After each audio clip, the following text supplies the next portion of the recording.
Vous écoutez Gaspard Navigue.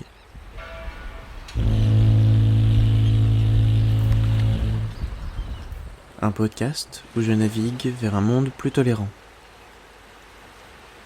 Bienvenue à bord. Je suis votre capitaine, Gaspard. Bonjour tout le monde, bienvenue à bord, bon retour dans Gaspard Navigue. Continuez à partager les épisodes parce que plus on est de fous, plus on rit. J'espère que vous allez bien. Cette semaine, je vous présente un homme important dans ma vie, mon copain Pierrick. Rejoignez la conversation sur les réseaux sociaux du podcast ou #GaspardNavigue. J'ai rencontré Pierrick via une amie en commun en mars 2019. On habitait dans la même résidence étudiant et juste avant nos 1 an ensemble, on a emménagé ensemble. On s'est construit une vie et on imagine un futur un peu tous les deux. En termes de son développement personnel, il a fait son coming out très peu de temps avant d'être avec moi et encore quelques mois auparavant, il était avec une femme. On parle de tout ça, de la rapidité avec laquelle sa vie a changé, la réception de son identité sexuelle et émotionnelle par sa famille et ses amis, et j'ai découvert des choses que je ne savais pas sur mon propre copain. Je pense que son histoire peut entrer en résonance avec de précédents épisodes de Gaspard Navigue et probablement l'histoire de quelques-unes des personnes qui m'écoutent maintenant. Je vous prie d'excuser les quelques bruits de fond que je n'ai pas forcément réussi à supprimer. Nos voisins du dessus finissaient leurs travaux au moment où j'enregistrais. J'espère que ça ne vous dérangera pas trop dans votre écoute. Je vous souhaite plein de bonheur, une bonne écoute et on se retrouve la semaine prochaine pour une discussion, toujours avec Pierrick, dans un épisode extra large, extra long sur la situation de l'homoparentalité d'un point de vue légal, où on écoutera entre autres Clément. Passez une bonne semaine. Bonne écoute.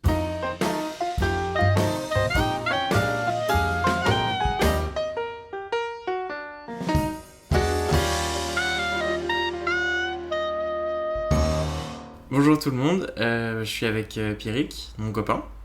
C'est la première fois que je fais une interview en face à face, pour de vrai en fait, sans avoir Zoom entre mon invité et moi. Et c'est super, je voulais vraiment avoir Pierrick parce qu'il a vécu son coming out, sa sexualité très différent de moi. Il a fait son coming out quelques mois avant d'être avec moi en fait. Ça dépend ce que tu appelles faire son coming out. Tu t'es rendu compte toi-même vraiment que t'étais gay, t'as réussi à le dire en novembre 2017 ? Non, pas du tout. Non, 2018 alors attends, on a commencé à sortir ensemble en 2000, l'année dernière, en 2019. Je pense que la première fois que je l'ai dit à quelqu'un d'autre que moi, ça devait être février peut-être. Ah ouais, février de cette année-là. Février 2019. Putain. Oh, c'est encore plus rapide que ce que je pensais, quoi. Oui, tout s'est fait très rapidement. Parce que, donc, jusqu'en octobre de l'année précédente, donc 2018, t'étais avec une nana. Jusqu'en décembre 2018, j'étais avec une fille. Ah putain, je restais ou encore peut-être avant, je sais plus exactement quand c'est terminé, mais en tout cas c'était soit en novembre, soit en décembre 2018 que ça s'est fini. Et ça s'est terminé parce que tu pensais, parce que t'avais des idées sur le fait que t'étais gay ou parce que... Je sais pas si consciemment ça s'est terminé pour ces raisons-là, parce que au final ça s'est terminé pour d'autres raisons. Je pense que inconsciemment ça a dû y jouer, mais consciemment je me suis pas dit tu la quittes parce que t'aimes les hommes.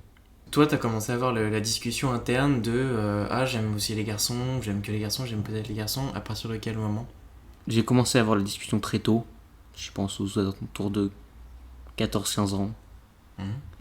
Et je pense que je l'ai mise de côté jusqu'à vraiment après la rupture avec ma dernière ex, donc du coup à partir de janvier, où là la question, tout le débat autour de ma sexualité est revenu chez moi. Mais je pense que vraiment jusqu'à cette période très récente, c'était de côté.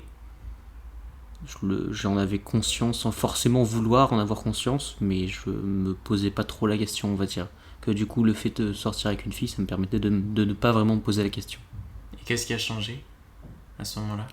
Le fait du coup de sortir de cette relation, de plus être avec personne, et le fait du coup de me sentir peut-être plus libre du coup que quand on est avec quelqu'un sur certains points. Et pas de chance, t'es sorti avec moi dès le début, quoi. Pas de chance, le destin le dira. Et parce que du coup, toi, à qui est-ce que t'en as parlé la première fois ? La première personne à qui j'en ai parlé, c'était Marie. Alors Marie Villard, qui du coup tu t'es déjà dû passer dans le podcast. Oui, c'est mon amie qui est une femme en colère, qui était passée dans un épisode il y a quelques... Je crois fin avril. Voilà. Ouais, donc la première personne à qui je l'ai vraiment dit, c'était elle, et je pense que pendant pas mal de temps, c'était la seule personne avec qui j'en ai parlé. Qu'est-ce qu'elle a pu faire un petit peu qui t'avait aidé ? J'ai eu le grand avantage que quand même, elle était elle-même lesbienne, donc du coup, c'était peut-être plus... Enfin, c'est pas que c'était peut-être, c'était plus facile pour en parler avec elle, vu qu'elle connaissait tout ce questionnement interne-là. Donc je pense que sur ce point-là, sur la personne à qui j'ai choisi d'en parler, j'ai eu de la chance, vu qu'elle connaît un peu la problématique. Vu qu'elle connaît la problématique, même si utiliser le terme problématique pour parler de ça, est justement problématique. Non mais problématique dans le sens... le questionnement le peut-être, questionnement, plus voilà, que... c'est ça. Plus que la problématique. T'as commencé à en parler en février 2019, on a sorti ensemble, on s'est rencontrés en fin mars 2019. Ouais, c'est ça. Et t'as fait ton coming out à tes parents, si mes souvenirs sont bons, en juin. Je crois que oui, je l'ai peut-être fait un plus tôt, peut-être en mai-juin, je l'ai fait. Et comment ça s'était passé ? Enfin, moi je sais un petit peu, oui, mais c'est pour... tu sais que je t'en ai parlé. Je pense que j'arriverais pas à savoir si ma mère, parce que les réactions étaient différentes, si ma mère a vraiment été surprise sur le coup. Elle avait l'air de dire que non, mais je pense quand même un peu que oui. Mon père, lui, il a vraiment été surpris, mais il en a pas spécialement parlé. Après, c'est vrai qu'on en a pas spécialement longuement discuté. Je sais pas si c'était forcément nécessaire pour moi d'en parler longuement. En tout cas, pour eux, vu qu'ils sont pas venus me chercher, vu qu'ils sont pas venus me poser des questions, je pense que c'était pas forcément non plus nécessaire pour eux. Donc ça s'est fait, si j'ai envie de dire, naturellement, même si bon, il y a toujours la surprise de le dire à cet âge-là, surtout qu'ils avaient déjà rencontré mes précédentes copines, donc pour eux... Parce qu'à cet âge-là, t'avais 22 déjà. J'avais 22... Enfin, j'ai quel âge là ? J'ai 22 ans. Donc oui, j'avais 21 ans. J'avais 21 ans quand je leur ai dit. Donc c'est vrai que je pense qu'ils ont... Franchement, de mon côté, ça s'est très bien passé. Je l'ai vécu par rapport à mes parents, mais aussi par rapport à toute la famille, parce que du coup, c'est mes parents qui sont chargés de le dire à toute ma famille. De mon côté, ça s'est très bien passé. J'ai jamais eu de soucis, de remarques désagréables, même plutôt des remarques agréables en fonction des personnes. Mais après, c'est vrai que j'en ai pas spécialement parlé avec toute ma famille, et que... Donc je sais pas vraiment ce qu'il en est de leur côté, mais comme je viens de dire, si jamais vraiment... ils avaient voulu me poser des questions, je pense qu'ils l'auraient fait. Et puis bon, puis après tout, je suis venu dans ta famille deux, trois fois depuis. J'ai vu tes parents, je sais pas combien de fois, et ils m'acceptent, normal quoi. Donc, oui, je pense qu'ils t'acceptent normalement. Après, peut-être aussi le fait que tu aies présenté quelqu'un relativement rapidement, ça les a un peu rassurés dans l'idée où ils ont vu que... Je sais pas, que t'avais quand même une vie relativement... Je pense que ça les a rassurés dans le sens où ils se disaient que je faisais pas le petit train en boîte toutes les nuits, quoi. Qui pouvaient peut-être retrouver certaines normes hétéronormatives qu'ils connaissaient ou quoi. Je sais pas si c'est forcément les normes... non, mais dans l'idée... normes hétérosexuelles, mais je pense que c'est plus le fait de... Je sais pas, de voir ça concrètement, de voir que j'étais avec quelqu'un de bien et tout, qui les a rassurés. Peut-être. Parce que je sais que moi, mes parents, c'était... au tout début, il fallait surtout pas qu'ils rencontrent mon copain. Ils l'ont rencontré sans savoir que c'était mon copain, mais... Oui, mais toi, tu l'as fait plus tôt, il y a combien de temps tu l'as fait ? Je l'ai fait il y a 6 ans. Ouais. J'avais à peine 18 ans. J'ai fait une semaine avant le résultat du bac. Voilà, donc je pense que le contexte était peut-être différent, le contexte d'acceptation de l'homosexualité était peut-être plus compliqué que moi maintenant quand je l'ai fait, donc c'était peut-être c'est plus facile de le faire à mon époque et puis à mon âge, parce que du coup j'avais une autonomie encore complète, notamment financière, et je pense que ça aide quand même d'être plus âgé, de pas vivre chez mes parents et tout. Ouais. Oui, non, c'est vrai que ça doit aider, parce que je l'avais fait à 18 pieds, j'habitais encore chez eux, c'était en 2014, c'était il y a 6 ans quand même. La manière de voir les choses a pas mal évolué depuis. Oui. Oui, c'est pour ça que je pense que ça a été facile à dire. Bon, facile à dire, je sais pas si vraiment le terme facile à dire est approprié, parce que bon, au moment où t'es au bord de la falaise, il fallait quand même franchir le bas pour le dire. Ouais. Mais en tout cas, la réception avait l'air facile. En tout cas, c'est ce que je dis, de ce que j'en ai ressenti, la réception de cette nouvelle-là avait l'air facile.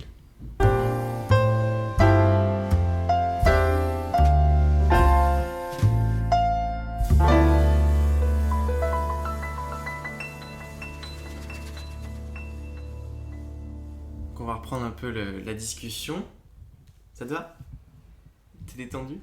Oui, je suis détendu. Je te mets pas la pression. Non, tu ne me mets pas la pression. J'ai dit ça sous contrainte. Cligne les yeux 2 fois si tu es contraint de parler. J'ai cligné 2 fois les yeux. Est-ce que t'es complètement à l'aise avec ta sexualité maintenant?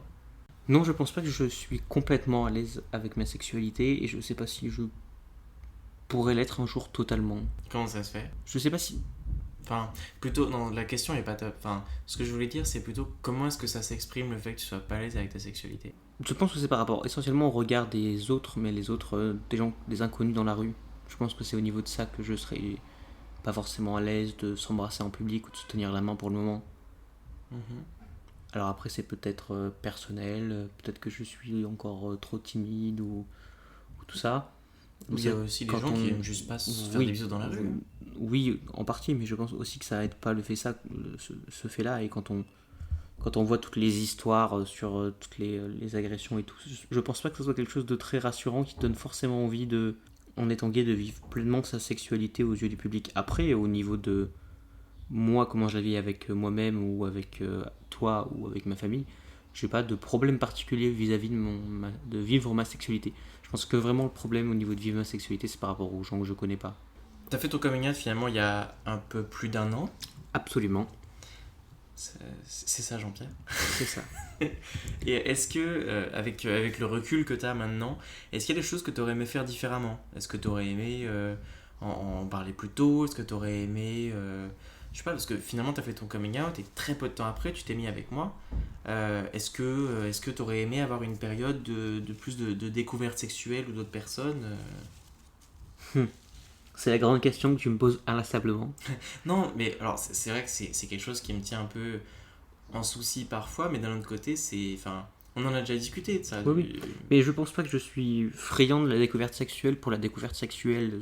Donc c'est pour ça que même si on s'est mis rapidement ensemble, ça m'a pas dérangé vis-à-vis de ça. Est-ce qu'il y aurait autre chose que tu aurais aimé faire différemment en termes de coming out ou de... Je pense que j'aurais aimé avoir le raisonnement que j'ai eu en décembre, enfin que j'ai eu en début d'année 2019 plus tôt.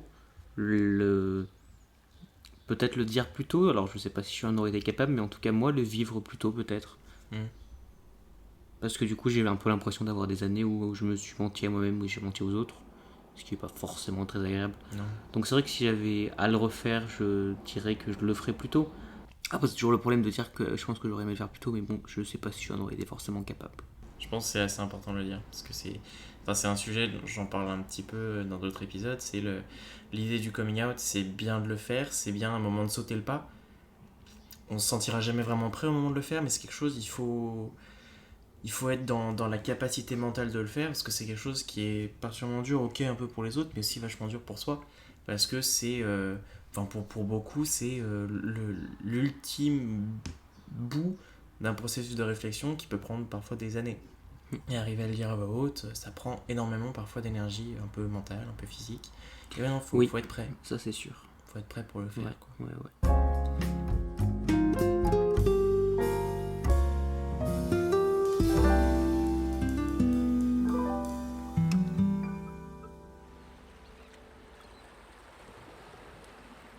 Si vous avez aimé cet épisode, n'hésitez pas à vous abonner et laisser un commentaire sur Apple Podcast. Rejoignez-moi sur les réseaux sociaux, Gaspard navigue partout. Si vous souhaitez me soutenir encore plus loin, le lien de mon Ko-fi est disponible dans la description de l'épisode.